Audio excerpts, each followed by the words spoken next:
You're listening to IEPs and More with Kathy Greco. Answering your questions and talking to parents and professionals in the field of care and education of kids and young adults.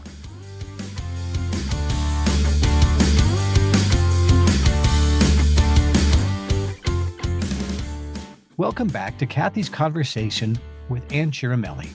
Today, we conclude our visit with Ann, talking about how to be the best possible advocate for a child with needs. IEP, I'll say individualized education plan, individualized education program. If I say, he's got an IFSP, I'll say he has an individualized family service plan known as an IFSP. And yes, it becomes a shorthand in speaking, but there's so many acronyms and they keep changing. I'm constantly Googling, what does this mean? I don't know, because they're constantly changing it, And so like Matthew, it was mental retardation. It's now intellectual disability, which is being abbreviated now as ID or ID/DD, or what is it? There was another one, ID or something. I don't know what it was. But it's like, just when we think we know what we're talking about, we don't know what we're talking about because they keep changing the name on us. But anyway, so to your point, there are so many reasons people feel guilt. I'm not saying they should have it. I'm just saying this is the emotion that we experience. As Dr. Moses would say, it's natural to go through that. It's just a matter of not hanging on to that guilt.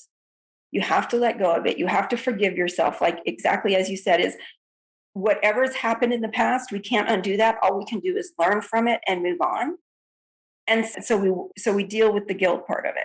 The other thing, and this is where Dr. Moses and Elizabeth Kubler-Ross end, is acceptance. I've accepted the fact that Matthew has a disability. I've accepted the fact that I'm working with a variety of parents and professionals. We are in this together. That's great. And I would say at the beginning, to get from denial to acceptance, I'm going to say a year and a half, but it might have been longer than that. Now I'm in there. I spend 95% of my time in acceptance, at least. And I'm very seldom in anger, or if I am in anger, instead of being angry for like 3 weeks, I'm angry for 3 minutes, kind of go, I hate the way that system is. Okay, now what can I do to fix it? Do I need to go write a legislator, as I did about COVID and people with developmental disabilities? Do I need to write my legislators and say, where are we moving these people up the line? Come on, let's go. Things like that. What can I do with that anger to direct it? So I'm in that cycle, in that emotion less. The other emotion that I've added, Dr. Moses doesn't talk about it because he's using the bereavement, is joy. There will be tremendous joy when you have a child with special needs. I wouldn't say to a family who just had a diagnosis or just had a little one born, "Whoa, you've got so many joyful moments ahead of you." No, because that's not the time for it. But there has been so much of what I would call unanticipated joy, unexpected joy, sometimes almost miraculous joy.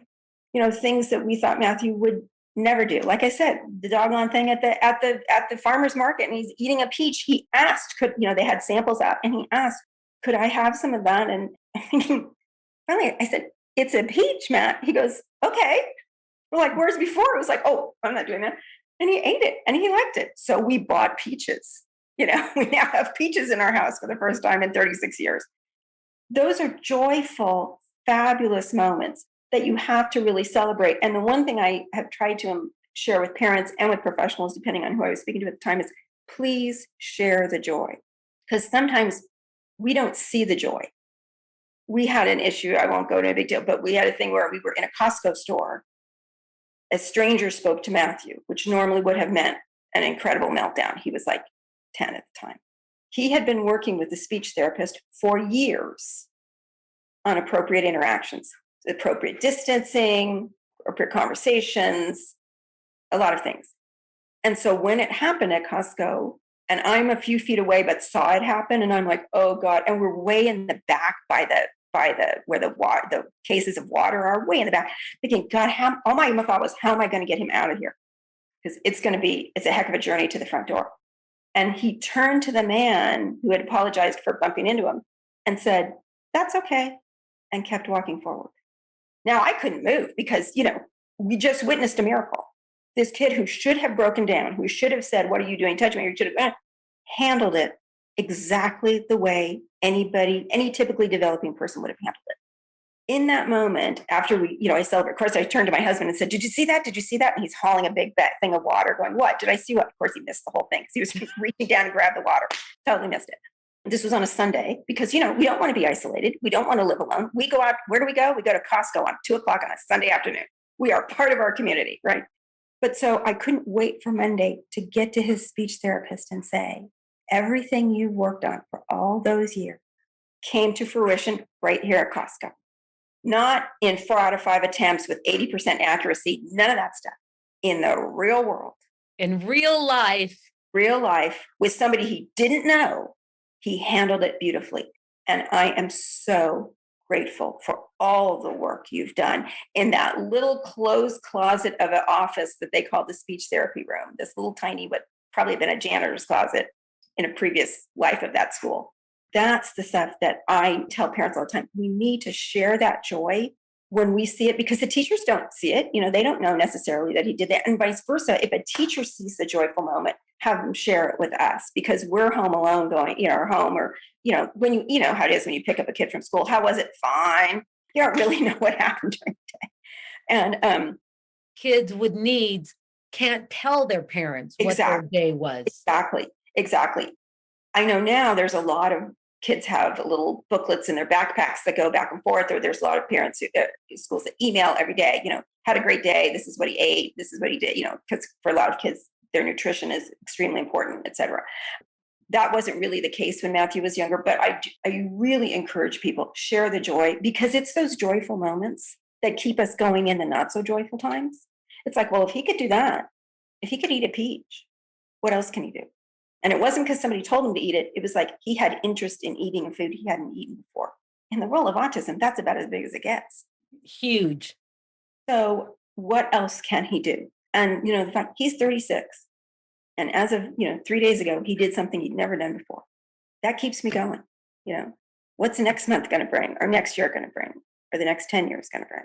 It is those joyful moments that we need to share and we need to cherish, because those are what keep us going on the days that, aren't such a great day. But anyway, so that's what Dr. Moses talks about. But I do like to throw in joy, because I do think joy is an important part of it. When I spoke to Lori, she told me that in her young adult program, especially, she would take videos of her students and send it to the parents so they could see what great things were going on. That is such a huge thing now. Technology has allowed us to see into the school day. Before it was a written note, but, especially if they'll allow some schools, there's rules about videoing, especially if there's another kid in the video. I get that.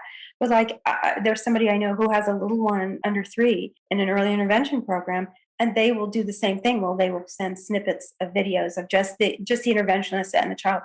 A big part of it is because right now we've got places where parents are not allowed in because of COVID. They're not allowed in to see those things. So that's a huge part of it, is the technology part of it, and sharing the joy. The other thing is, I always encourage parents too, feel free to share videos of your child with your professionals in terms of what they can and can't do. Sometimes, unfortunately, we have to show videos of what they can't do, because they say, well, they're doing it at school. Yes, but they haven't generalized it to being able to do it at home, or being able to play with a neighbor kid or whatever. Like when I talked to you earlier about that, Matthew could speak at home, but he rarely spoke at school. When he was in 1st grade, he would say just like yes, no. That's as far as he'd gotten. And I'd say to the teachers, he talks all day at home. And they gave me that look. Not that they didn't want to believe me, but that's not what they're seeing. And I get it. We believe what we see. So this was 1,000 years ago with the old big boom box, big camera, the thing was massive. So one Saturday morning, he's had his Cheerios, he's in his PJs, it's a nice warm sunny morning, he's feeling great. So I said to him, Matthew, tell me the story of Sleeping Beauty. And I followed him around the house as he told the story of Sleeping Beauty, and he's the fairies, and he's the prince, and he's slaying the dragon, he's doing all these things. And I brought the video in to his teacher, and I said, on that Monday morning, and I said, I just thought you might want to see what he's like at home. She said, okay.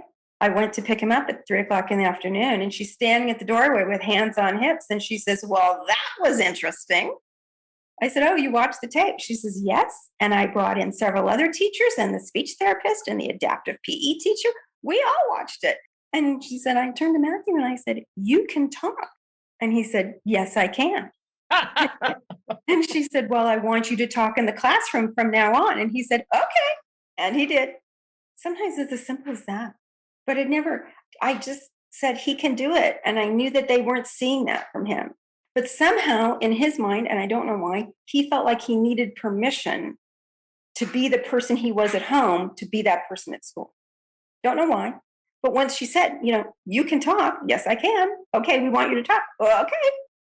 And she said, sometimes we had to say, Matt, can you keep it down a little bit? But that was okay.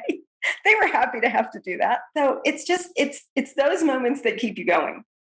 God bless you.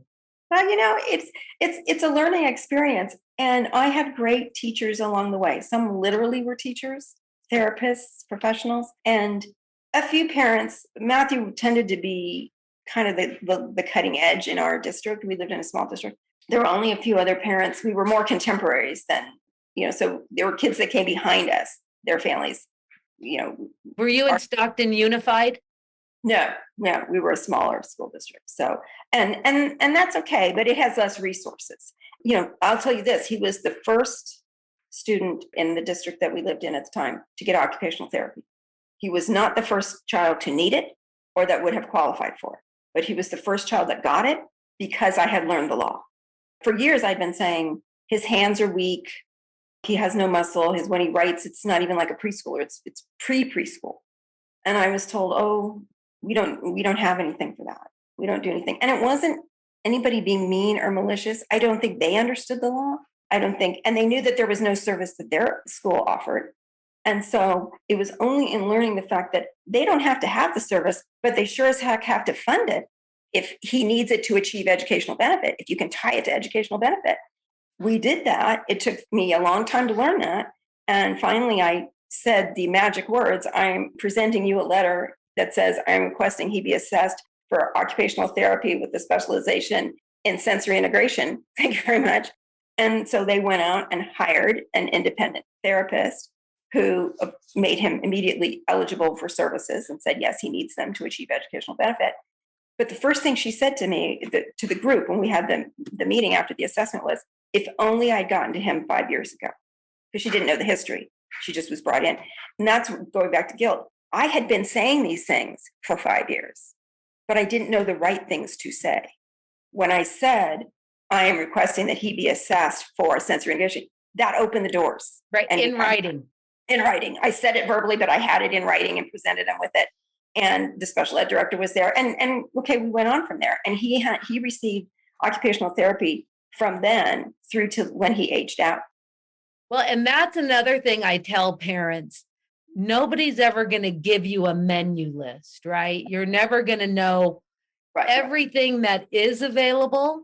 So you really have to sort of try to talk to different people, professionals, and do your own seeking, because a parent knows their child better than anyone.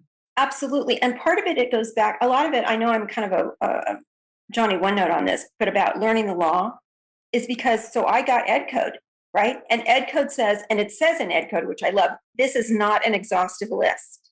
In other words, the fact that you don't see it doesn't mean you couldn't be entitled to it, right? It's not an exhaustive list. I pounded that home to parents all the time. The fact that you don't see it on there doesn't mean you can't ask for it. Okay, of course, it has to be tied to educational benefit.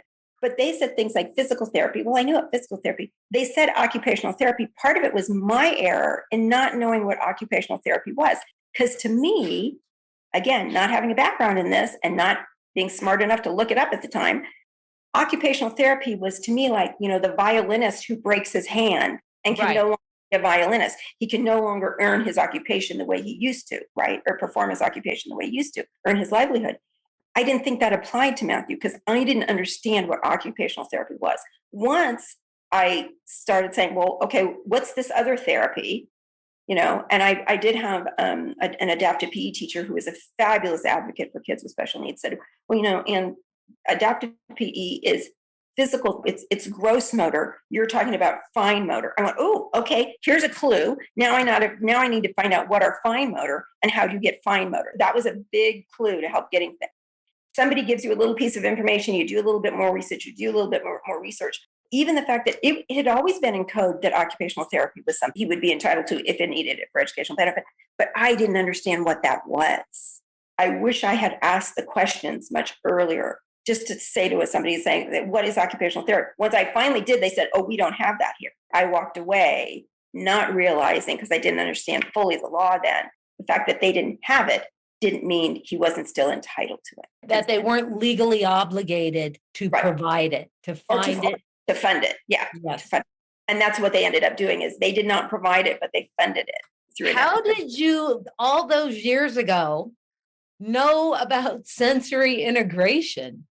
Through research, literally. And it was just starting, but it was one of those things where finally, like, I would go look up articles on occupational therapy. I would go talk to somebody who was a physical therapist, but kind of knew a little bit about occupational therapy. I started reading medical journals. I mean, I only understood about, a quarter of the words they said. I spent most of the time with a dictionary next to me trying to figure out what the heck they were talking about.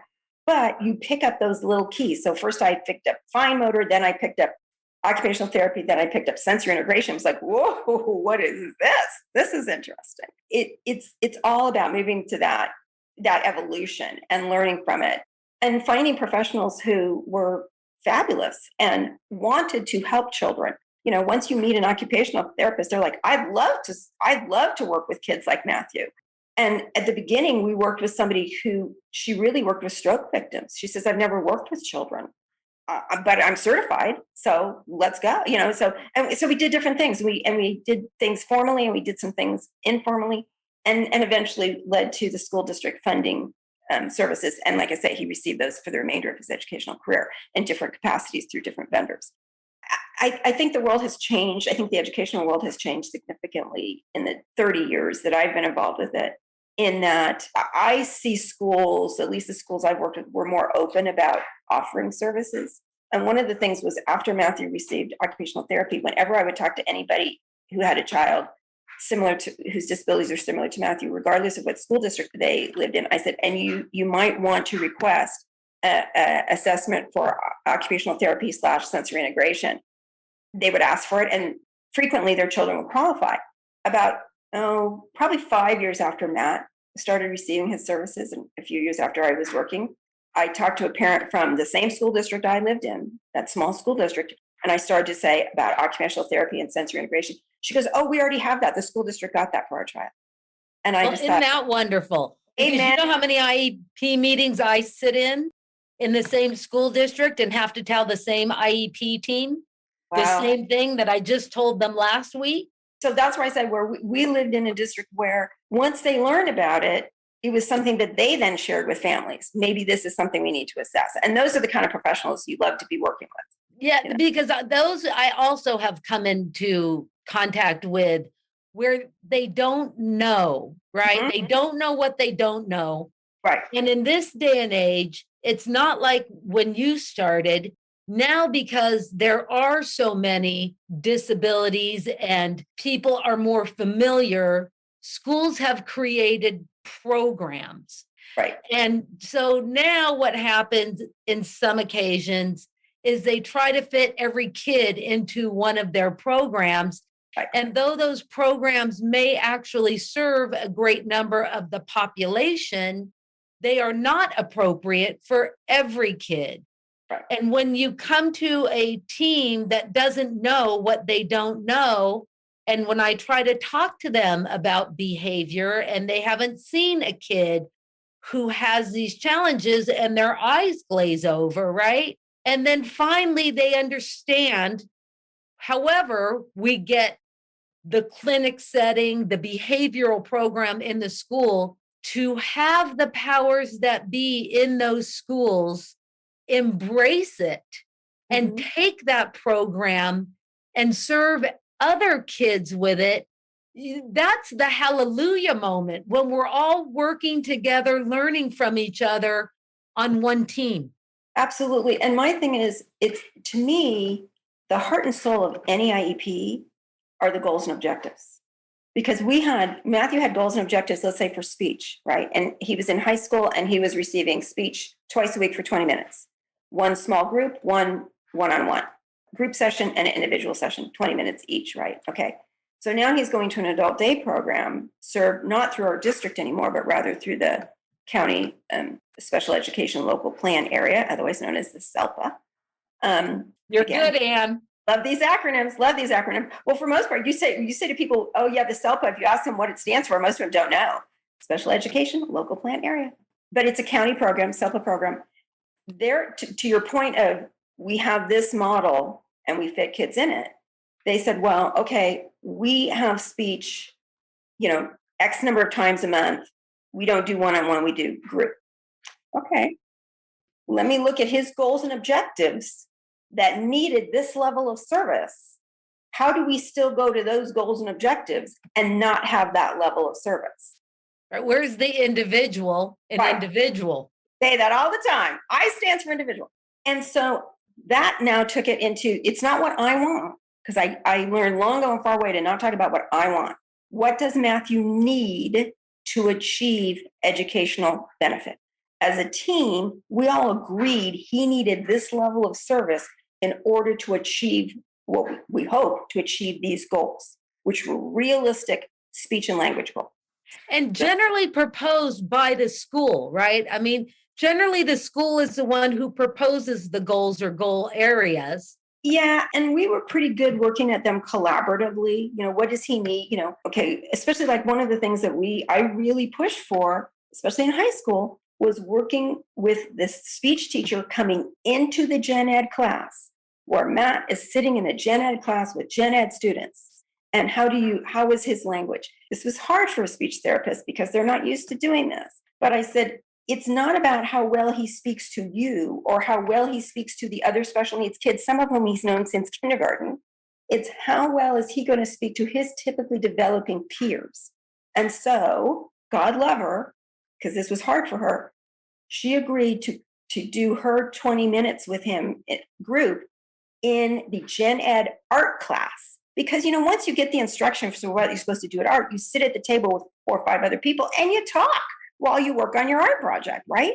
So she came in and worked with him, saw what he was doing, saw where he was good, saw his hesitancies, saw his strengths, saw his weaknesses, and said, I have to rewrite this plan for him. Because now I've seen him not one-on-one with me or not with other kids with special needs communication issues, but with typically developing peers. So then we sat down as a team and talked about rewriting goals. And that was fabulous. And I am totally indebted for her for getting out of her comfort zone, because I know that was hard for her. She was such a dedicated professional. She did it because she knew it was right for Matt. God love her. That was those goals that we were working on now that we had to talk about being shifted over to a more stringent program. We had to have some serious conversation with the SELPA IEP team about fulfilling goals and objectives. It's one of those times where it's like, I don't want to throw out the word fair hearing or the term fair hearing, but I know the law and I know what it says about goals and objectives, and he didn't change. So why are we changing his goal? The only thing that changed is the medium for helping him get to goals and objectives. Right, his placement, his setting. His placement and their structure has changed, but you still have speech therapists available. You still have all these things. We negotiated to something that we could both live with. There was no fair hearing, and he received individualized speech as well as group. And that's what he needed. Had it again for the remainder of his stay in that program.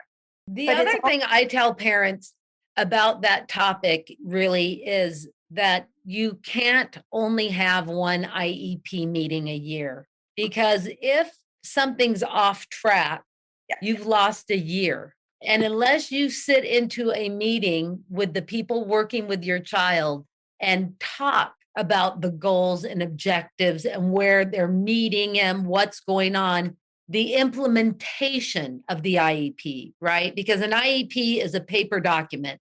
And unless it's implemented with fidelity, it has no life. And the only way you know that is to meet and talk and make sure on your own. And in my case, there were some years when we had more than, I think one year we actually had like 5 or 6 IEPs. And it actually was a very good year. Part of it was because he was doing so well, he was blowing through goals and objectives. So it was a great reason to be meeting, because we need to keep writing more goals and objectives, he was flying on all cylinders that year. My thing was not so much, there were many, many years where we had one IEP meeting a year, and I was okay with that because, to your point, I knew at least quarterly, if not more often than that, where he stood with all his goals and objectives. Some of it was because I was in written communication with the professionals. Some of it was I was one of those parents that for many, many years was on campus every single day picking him up. So it's easy to say in conversation, how do you do on that math test? How that, do we need to tweak his goals and objectives? So it wasn't a formal IEP meeting, but there was that communication. However you do it, be it in person, be it text, be it email, whatever. You're absolutely right in terms of you need to know minimally quarterly where the progress is or isn't happening, because you don't want to wait a year to tweak it. I would say to parents when they start something out, a new service, I'd say give it 2 to 3 months. If you don't see progress toward goals and objectives, you need to be talking about sitting down and saying, first of all, is he getting the service? Number one, because sometimes it may be, the therapist was out, we didn't, So is he getting the service? If he's getting the service, why is he not making progress? Is there something different we need to be doing? Maybe our goals weren't right in the first place. Who knows?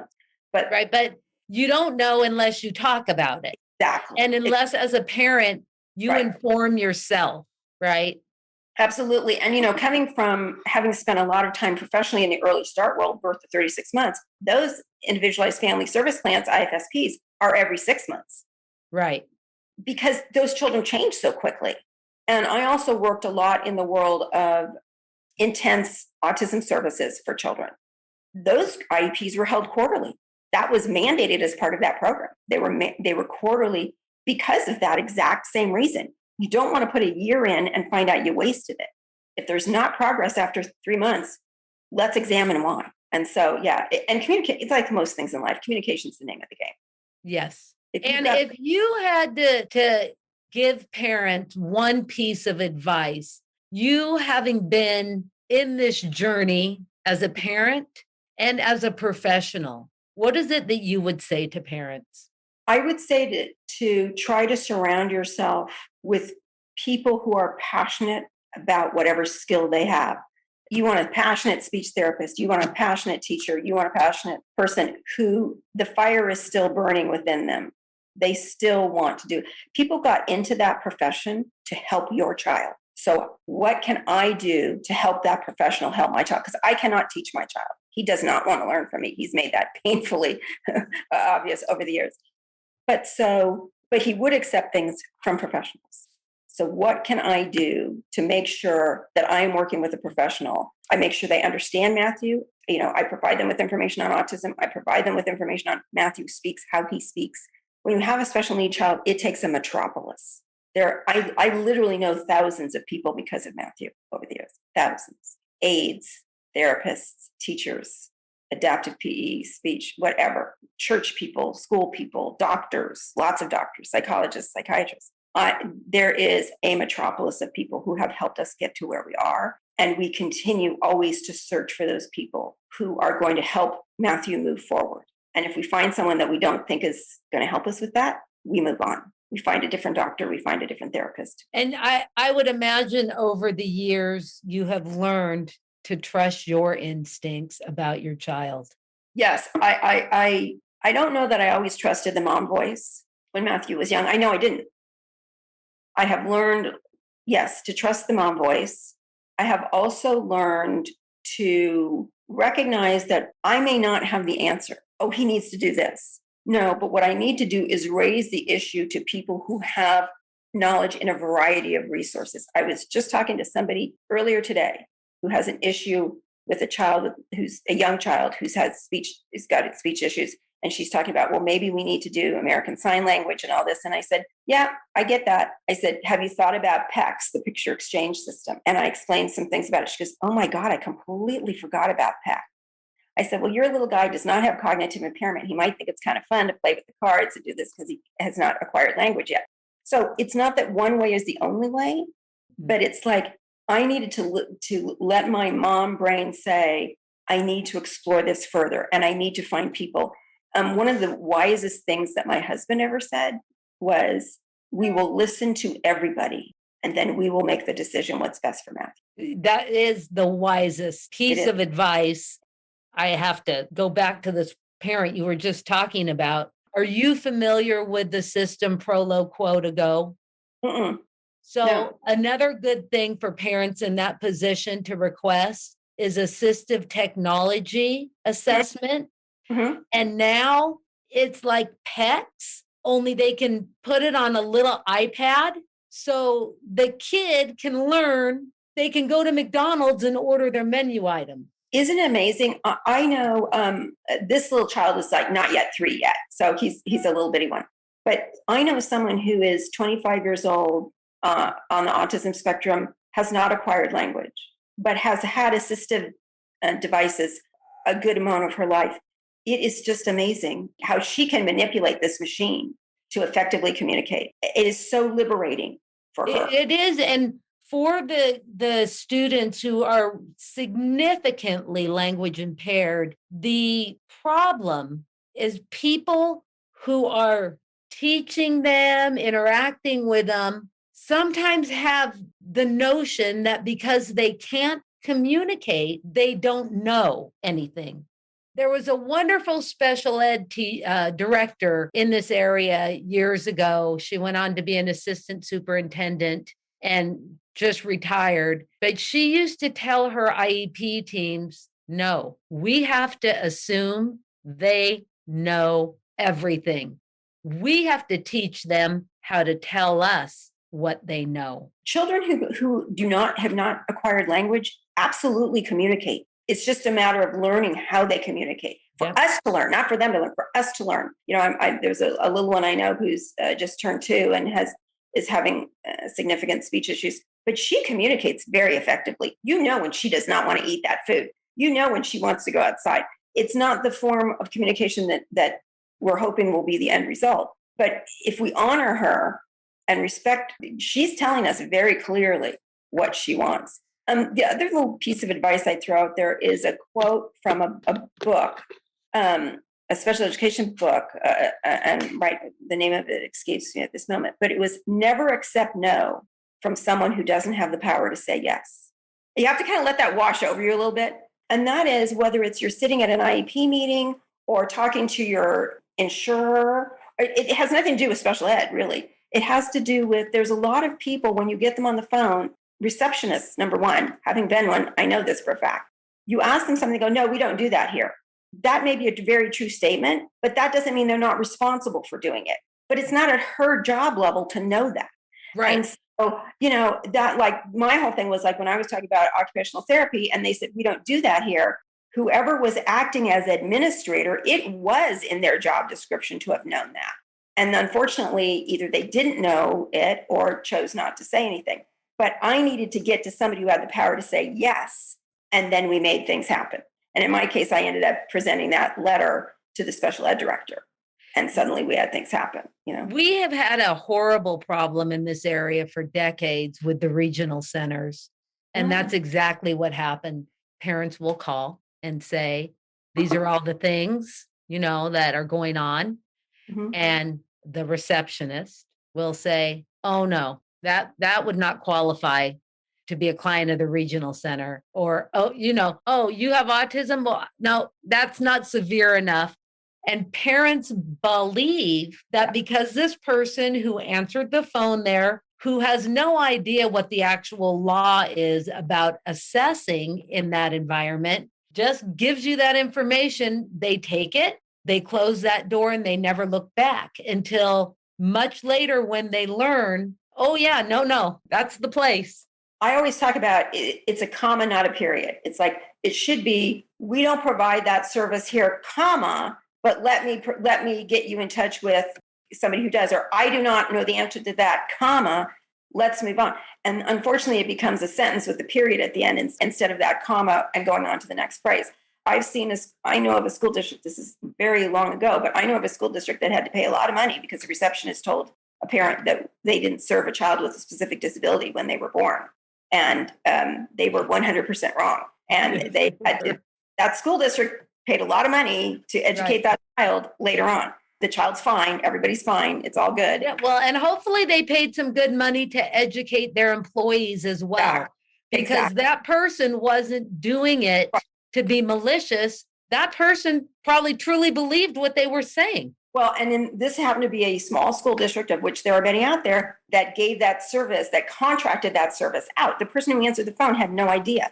She just knew they didn't have anybody there that provided that service, which was a true statement. But she, because she's a receptionist, didn't know anything about eligibility. And we always talk, when I would have parents talk to me about, I'm going to call the regional center, or I'm going to call the school district, or what I'm going to do. First of all, our thing is put it in writing. But secondly is, do not allow yourself to be screened out over the phone. It's always then, I am requesting to talk to your supervisor, or I'm going to put it in writing, or, putting it in writing is the best way, as you know, because it starts the timeline anyway. But it's learning those things, the subtleties of the law, that really empower parents. And that's why I am such a huge proponent of IEP training, because when you know the law and you can sit at the table and feel like you're on solid ground, it empowers you so much, and it allows you to, because some parents have felt that they felt, not because anybody was intimidating, but they felt intimidated because they weren't knowledgeable enough. Not, the old thing, knowledge is power. When I understood the law, I became a much more active participant in IEP meetings and a much better advocate for math, because I knew the law and I understood it, and I had the expectation that it would be followed. Well, and that's sort of why I do what I do with my parent groups. Mm-hmm. And almost every parent in this area has my cell phone number and my email address, because they can't always wait a month for an answer. Right. So they will come and say, wait, so-and-so told me this, is this right? Right. And then I have to say to them, well, that's partially right, or give them an answer and some legal background to go back with their question or their request. And often what I do with parents in my groups, because I'm an outside the box thinker, I come up with ways. We talk about different ways to get to your end result without going through that straight line. Sometimes you have to sort of weave around to get there. I was a firm believer in what I called the Jeopardy approach, was putting things in the form of a question, even though I knew the answer. Oh, me too. And it's like, it's very interesting when you put it in the form of a question. And then I would say to them, oh, wait a minute, because I have my beloved Special Education Rights and Responsibilities book by Disability Rights California, and I took it to every single IEP I ever attended. I would sit there and say, oh, is there anything in Ed Code about that? And sometimes they'd say, oh, yeah, there is. And we'd be right on. But every once in a while I would say, I don't think there is. And I go, oh, I'm pretty sure I read something about it in this. Oh, I just happen to have it tabbed and highlighted. Here we go. Let's read it together. And if you ask in the form of a question, it's far less intimidating. Exactly. Which that's what I tell people too. I mean, I do it all the time. Play dumb. Ask a question. Yeah. Let them answer. And I also say to parents, if they tell you something is a law or in the Ed Code, ask them to provide it to you so that you can read it. Well, and that was something I learned from another parent early on, the difference between law and policy or tradition. Like, here's the law, here's what the law says. Okay, we have to follow the law. Here's our school policy or guideline, but policies and guidelines can be broken with the right authority.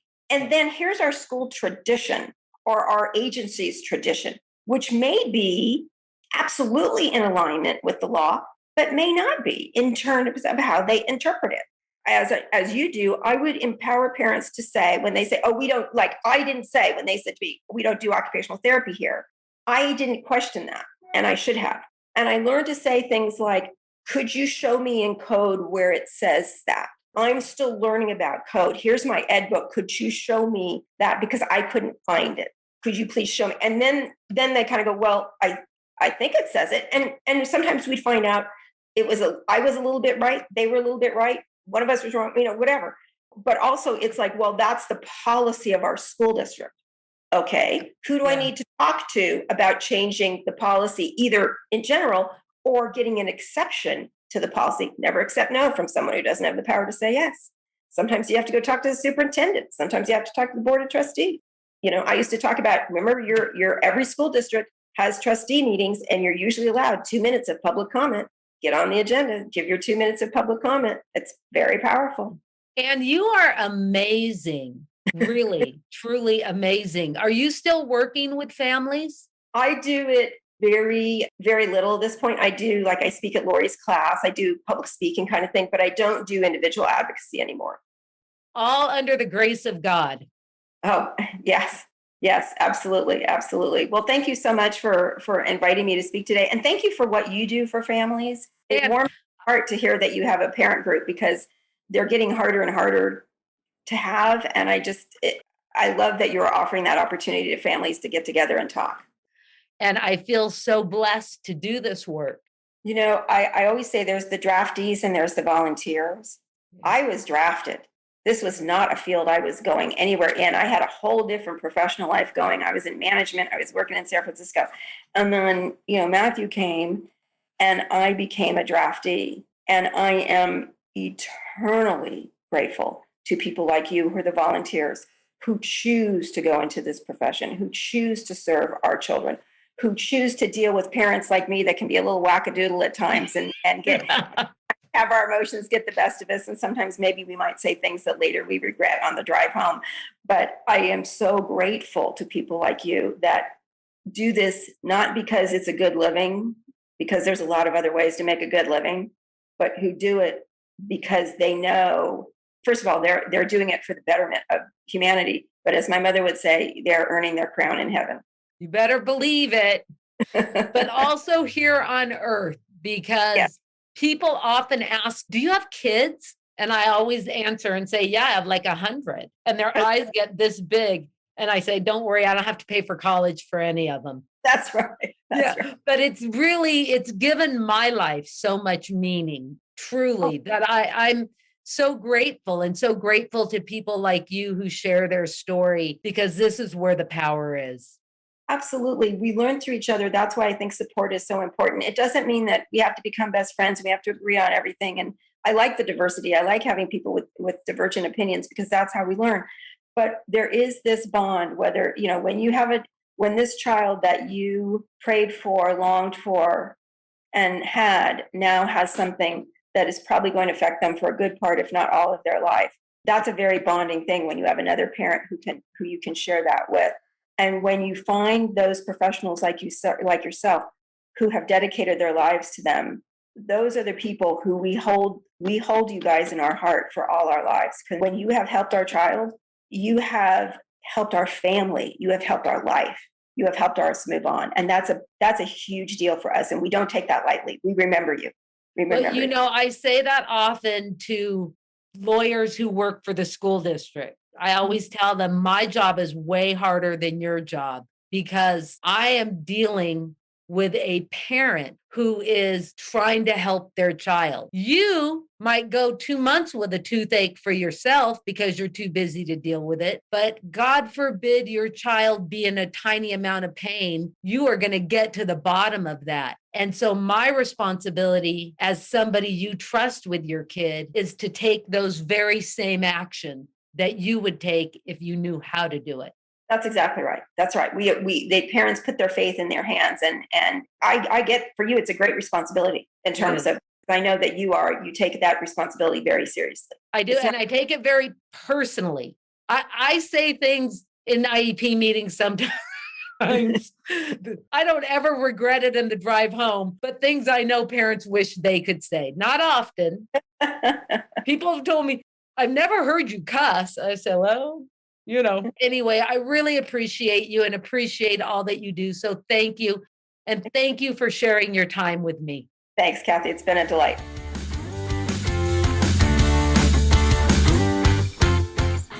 You've been listening to IEPs and More with Kathy Greco. If you have questions, guest suggestions, or comments, you can reach out to Kathy at kathy@grecoadvocacy.com. No part of this podcast can be reused or rebroadcast without written consent. Copyright 2021 IEPs and More. Thanks for listening.